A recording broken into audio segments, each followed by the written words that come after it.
que edifica, certo? Como se algumas pessoas ainda não tivessem pegado, certo? Então, procurem o pessoal da recepção, a Mônica, né, a irmã Mônica está responsável por isso.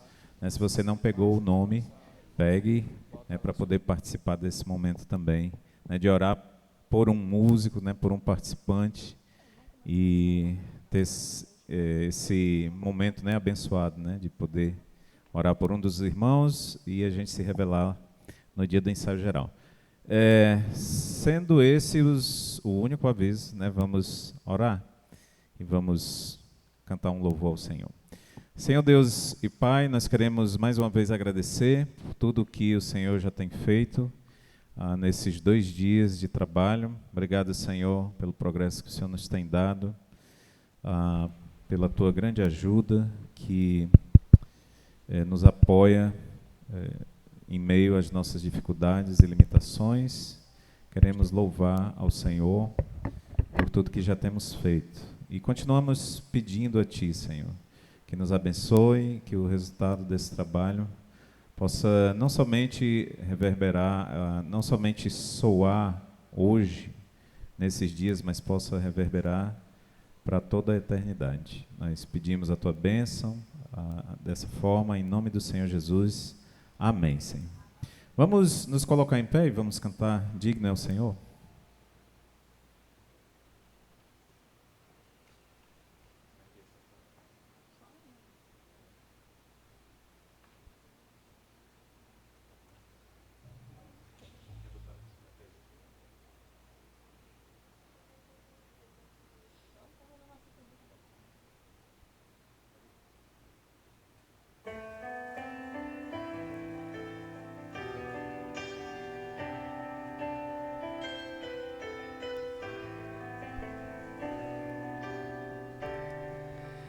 Graças eu te dou, Pai, pelo preço que pagou, sacrifício de amor que me comprou, ungido do Senhor, pelos cravos em suas mãos. Graças eu te dou, ó meu Senhor.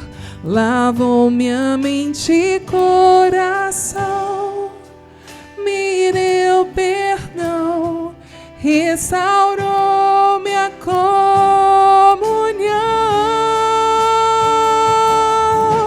Digno é o Senhor, sobre o trono está, soberano Criador, vou sempre te adorar. Elevo minhas mãos ao Cristo que venceu, Cordeiro de Deus morreu por mim,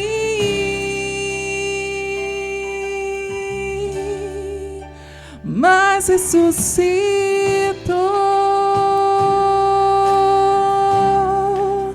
Digno é o Senhor, pelos cravos em tuas mãos. Graças eu te dou, ó meu Senhor. Lavou minha mente e coração, me deu perdão, restaurou minha comunhão.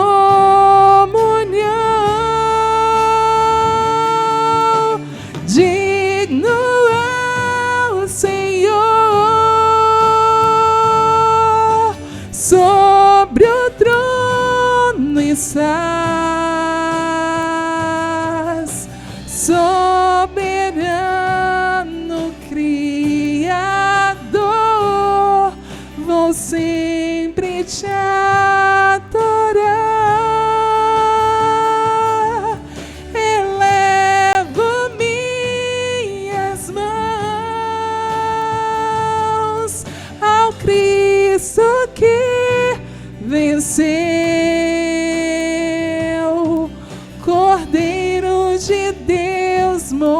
morreu por mim,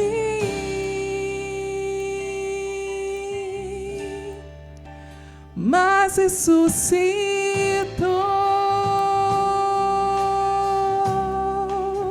Digno é o Senhor,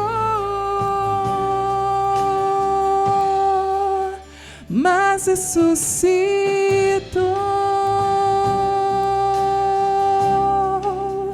Digno é o Senhor.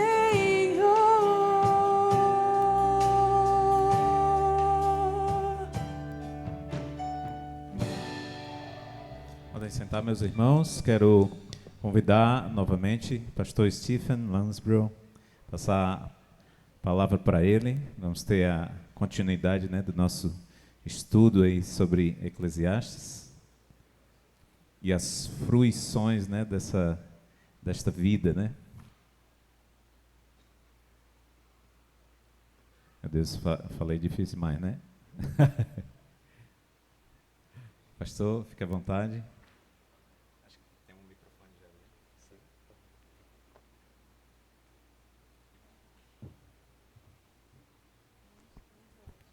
Obrigado.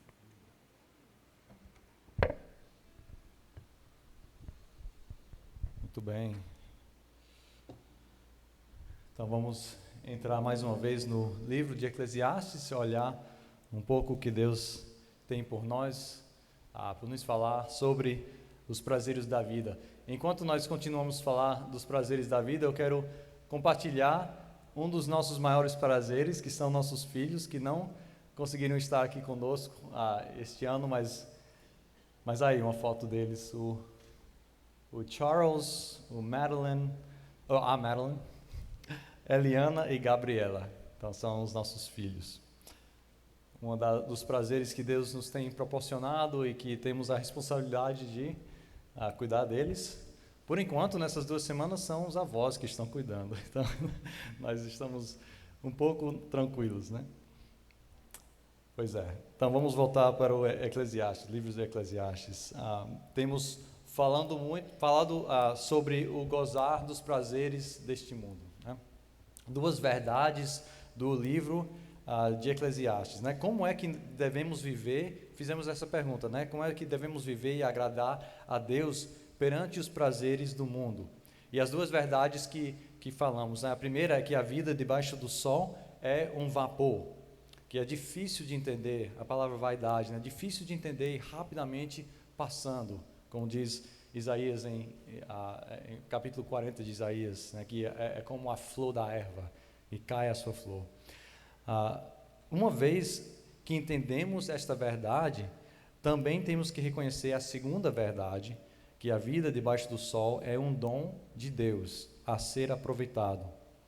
A primeira verdade, às vezes, é um pouco mais fácil de entender. Nós sabemos que esta vida passa, não podemos pôr nela a nossa confiança. Como crentes em Cristo, como peregrinos nessa terra, vivemos em antecipação da vida eterna.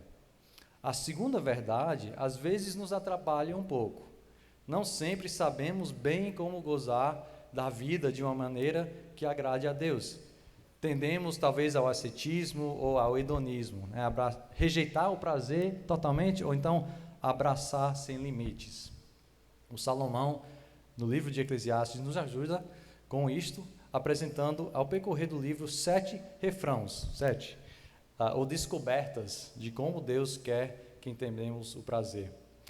Tem alguns refrãos, eu vou dizer só, nós não vamos olhar 6, nós olhamos o primeiro ontem à noite, vamos olhar mais alguns, tem umas repetições, então não vamos olhar todas as 7.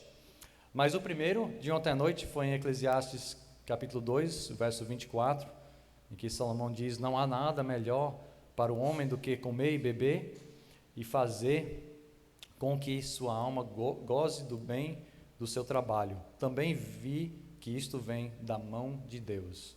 Então temos o primeiro princípio de gozar dos prazeres da vida, que é isso: os prazeres legítimos vêm da mão de Deus, nos vêm da mão de Deus. E são possíveis, o prazer é possível por causa de Deus, Ele é que nos dá. E devemos ter a humildade de reconhecer isto e de considerar a Deus em meio do nosso gozo. Isso enfatiza a humildade e a nossa dependência em Deus. Quando nós pensamos nos prazeres do mundo, nós devemos aproximá-las com humildade, reconhecendo que vem da mão de Deus. Isso nos ajuda a evitar a idolatria do prazer, prazer por si mesmo. Vamos olhar o segundo refrão de Eclesiastes, que é no capítulo 3, dos versos 12 a 13. E vamos ver que os prazeres legítimos são graça comum de Deus. É semelhante à imagem da mão de Deus, mas agora nós temos a imagem da graça ou do dom de Deus. Diz isso, Eclesiastes 3, de 12 a 13. Já tenho entendido que não há coisa melhor para eles do que alegrar-se e fazer bem na sua vida, e também que todo homem coma e beba e goze bem de todo o seu trabalho. Isto é um dom de Deus. Vamos focalizar nesta frase, um dom de Deus. Dom é outra maneira de dizer presente, né? Você presenteia algo. Talvez você é um músico secreto de alguém, né? Durante essa semana você vai presentear alguma coisa, é um dom. E é uma maneira também de dizer graça. A graça de Deus é um presente, um dom que Ele nos dá. Mas, geralmente, quando pensamos na graça salvífica de Deus em Cristo, né? Aquilo que Deus nos dá por fé em Jesus Cristo. E devemos pensar nisso, mas também existe uma graça comum, uma graça que todos recebem em comum de Deus, tanto o crente como o descrente. Nas palavras de Jesus, em Mateus capítulo 5, verso 45, Deus é quem faz o seu sol se levante sobre os maus e os bons, a chuva desce sobre justos e injustos. É a graça comum de Deus. E esse segundo refrão nos lembra que os prazeres desse mundo fazem parte desta graça comum de Deus. Qual o resultado se nós reconhecemos isso? Eu acho que o resultado é simples, é o agradecimento. Enquanto nós desfrutamos do prazer deste mundo de uma forma que Deus quer que desfrutamos, tem que ter agradecimento. Se é um dom de Deus, se é algo que Deus nos dá, nós devemos o agradecer. Então, no gozar dos prazeres desse mundo, nós devemos tomar tempo, devemos parar para agradecer a Deus, né? É um costume nosso de parar para orar pela comida, né? Não porque abençoa a comida de uma certa forma, mas porque nós podemos expressar nossa gratidão a Deus. Mas por que não fazer isso em outros tempos, né, da nossa vida, em outros tempos durante o dia? Quando aproveitarmos dos dons de Deus, parar e reconhecer que vem dele. Vamos olhar para o terceiro refrão, que também é em capítulo 3, mas em verso 22 agora. E vamos ver aqui a imagem de porção. 3, verso 22 diz isso. Assim que tenho visto que não há coisa melhor do que alegrar-se o homem nas suas obras, porque isto é sua porção. Pois quem o fará voltar para ver o que será depois dele? Nota, ele está mostrando os limites humanos. O homem não vê o que vem depois dele, né? Tem um limite aqui, mas perante isso, ele deve ver que o gozo da vida é a porção de Deus. Então, o princípio que é o porção, o conceito da porção. Eu mostrei a nossas 4 crianças, se você for pai também, você entende que grande parte de ser pai é dividir as porções para as crianças, né? Comidas, brinquedos e tudo mais. Sabemos também, se você for pai, que nem sempre as crianças concordam com você que você fez certo, né? Que você dividiu certamente. E às vezes nós também olhamos aos prazeres da vida dessa forma, né?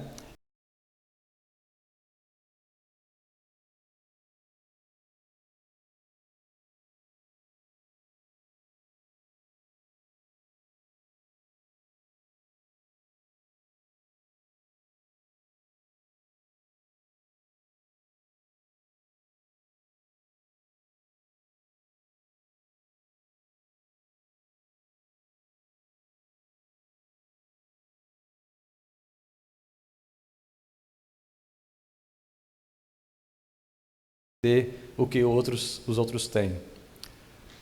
Nossa cultura também preza esta mentalidade de querer mais, de obter o tanto mais possível e também de se comparar a outros.